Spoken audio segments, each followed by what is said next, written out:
കണ്ണൂർ പയ്യന്നൂരിലെ 1.5 വയസ്സുകാരന്റെ മരണത്തിൽ അന്വേഷണം ഊർജിതമാക്കണമെന്നാവശ്യപ്പെട്ട് ആഭ്യന്തരമന്ത്രിയെ കണ്ട് കുടുംബം. അഞ്ജലി പൊതുവാളിന് പുറമെ ആരതി അന്തർജനം, ആശാ നിർമ്മൽ എന്നീ ഡോക്ടർമാരെയും കേസിൽ പ്രതി ചേർക്കണമെന്നാണ് ആവശ്യം. സർക്കാരിലും പോലീസിലും പൂർണ്ണ വിശ്വാസമുണ്ട്. പ്രത്യേക അന്വേഷണ സംഘം വേണമെന്ന് ആഭ്യന്തരമന്ത്രിയോട് ആവശ്യപ്പെട്ടുവെന്നും പിതാവ് സൂരജ് പറഞ്ഞു.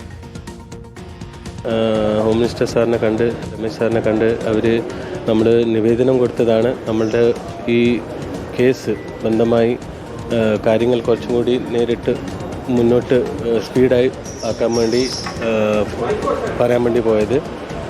അങ്ങേര് വാക്ക് പ്രോമിസ് ചെയ്തിട്ടുണ്ട്. ഈ കാര്യങ്ങൾ എത്ര പെട്ടെന്നും അവർ വേഗത്തിൽ ഇതിൻ്റെ ആയിട്ട് നീതി റിപ്ലൈ ചെയ്യുമെന്ന് പറഞ്ഞിട്ടുണ്ട്.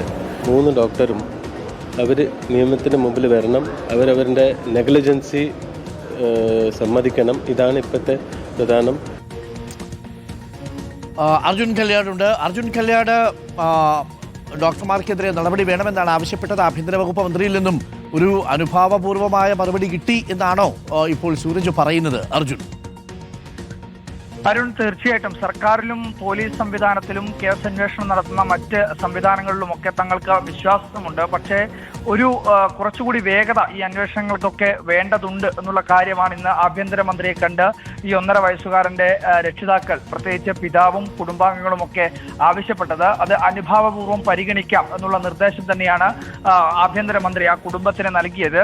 ആ സമയത്ത് തന്നെ അവിടെ ഉണ്ടായിരുന്ന IG-ക്ക് ഇവർ നൽകിയിട്ടുള്ള നിവേദനം കൈമാറുകയും ചെയ്തിട്ടുണ്ട്. ഏറ്റവും പ്രധാനമായി ഈ കുടുംബം ആവശ്യപ്പെടുന്നത്, ഇതിനകത്ത് ഒരു മെല്ലെപ്പോക്ക് പലയിടങ്ങളിലുമായി തോന്നിക്കുന്നുണ്ട്. പക്ഷേ അതിനകത്തൊരു വേഗത ഈ കേസന്വേഷണത്തിലും മറ്റ് നടപടികളിലുമൊക്കെ ഉണ്ടാവണം എന്നുള്ളൊരു ആവശ്യം. അതുപോലെ തന്നെ നിലവിൽ ഇപ്പോൾ ഈ കേസിന്റെ ഭാഗമായി പ്രതി ചേർത്തിട്ടുള്ളത് അനസ്തേഷ്യ ഡോക്ടറായിട്ടുള്ള അഞ്ജലി പൊതുവാളിനെ മാത്രമാണ്. പക്ഷേ കുഞ്ഞിന് അനസ്തേഷ്യ നൽകാനുള്ള തീരുമാനമെടുക്കുന്നത് അഞ്ജലി പൊതുവാൾ മാത്രം അറിഞ്ഞുകൊണ്ടല്ല, അവിടെ ഉണ്ടായിരുന്ന മറ്റ് 3 ഡോക്ടർമാരുണ്ട്. അവർ കൂടി ഇതിന്റെ ഭാഗമാണ്, ഉത്തരവാദികളാണ് എന്നുള്ള കാര്യം ഈ കുടുംബം അറിയിച്ചു. അതായത് ആശാ, നിർമ്മൽ, ആരതി, അന്തർജനം തുടങ്ങിയിട്ടുള്ള ഡോക്ടർമാർ, പീഡിയാട്രിഷ്യനും അതുപോലെ തന്നെ സർജനും ഇതിന്റെ ഭാഗമായി പ്രതി ചേർക്കപ്പെടേണ്ടതുണ്ട്. അതുപോലെ തന്നെ അവിടെ ഡ്യൂട്ടി ഡോക്ടറായി ഉണ്ടായിരുന്ന ഫ്രെഡി എന്ന് പറയുന്ന ഒരു ഡോക്ടർ കൂടിയുണ്ട്. അവരെ കൂടി കേസിന്റെ ഭാഗമായി ഉൾപ്പെടുത്തണം എന്നുള്ള കാര്യം ഈ കുടുംബം മുന്നോട്ട് വെച്ചിട്ടുണ്ട്.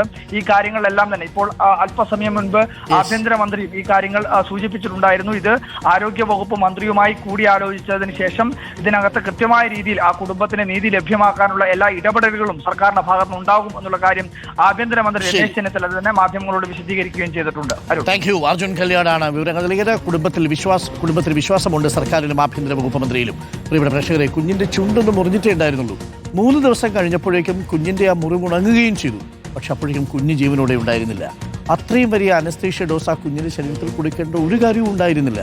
എന്നിട്ടും അനസ്തേഷ്യ കൊടുത്തു. അനസ്തേഷ്യ ഓവർഡോസ് ആവുകയോ അത് കൊടുത്തത് ശരിയായ രീതിയിലല്ല. അങ്ങനെയാണ് കുട്ടിക്ക് മരണം സംഭവിച്ചത്. പോസ്റ്റ്മോർട്ടം റിപ്പോർട്ടിൽ അതുണ്ട്. അപ്പോൾ തീർച്ചയായിട്ടും അതിന് ആർക്കാണോ പിഴവ് സംഭവിച്ചത് അവർക്കെതിരെ നടപടി ഉണ്ടാവണം, സംശയമില്ല. അല്ലെങ്കിൽ ആ കുടുംബത്തിന് ഒരു നീതി കിട്ടില്ലല്ലോ.